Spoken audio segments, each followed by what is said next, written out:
Hi everybody, my name is Andy with Etrailer.com, and today we're taking a look at Coghlans Emergency Survival Horn. If you're looking for items to add to an emergency kit, items to frighten off animals or to use to signal when you might be in danger or you need someone to come out and rescue you, this might be an item for you to consider.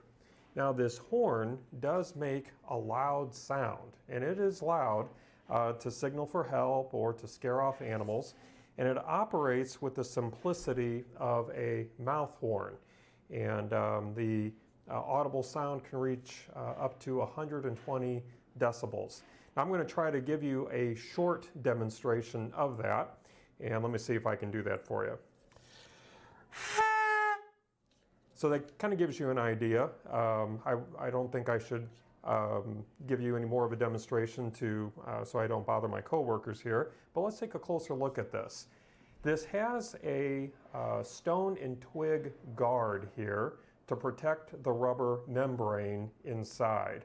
So that sound is made by blowing into this part of the horn, and it vibrates that rubber membrane, and this guard will protect it from drops or any potentially sharp items that could puncture that membrane.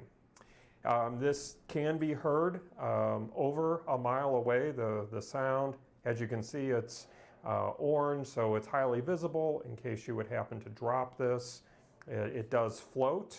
If you would happen to drop this in water, it does float. And this lanyard, the length altogether is about 19 inches long, and it does feature a breakaway, so it's not a strangulation hazard. If you would get caught up in a tree limb or something like that, this would break away from around your neck, so that's a nice feature. And also it does have a clip, so you can keep the lanyard around your neck and just remove the horn if you wanted to have that convenience that's there in this lanyard.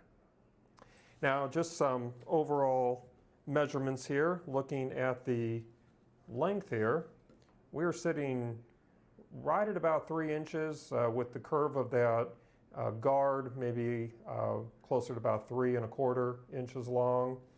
And the overall diameter here at the widest point, we're sitting right at about 1 3/4 inches in diameter.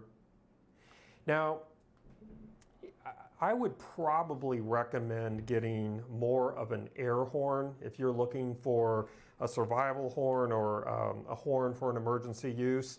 This does take quite a bit of breath to get this horn to work. So I'm thinking if you were trying to scare off an animal or you were out of breath and you were frightened, this would be kind of hard to operate in my opinion. So I would recommend going along the lines of an air horn to have on hand. And we do have options such as that. We do have a tailor-made EcoBlast rechargeable air horn. You can find that on our website, item number 369616. Obviously that's going to be a little bit more in price than something like this, but I would feel a little bit better using something like an air horn rather than relying on air in my lungs to operate something like this. Well, that's going to conclude our look today at Coghlans Emergency Survival Horn. Again, my name is Andy. Thank you for joining me.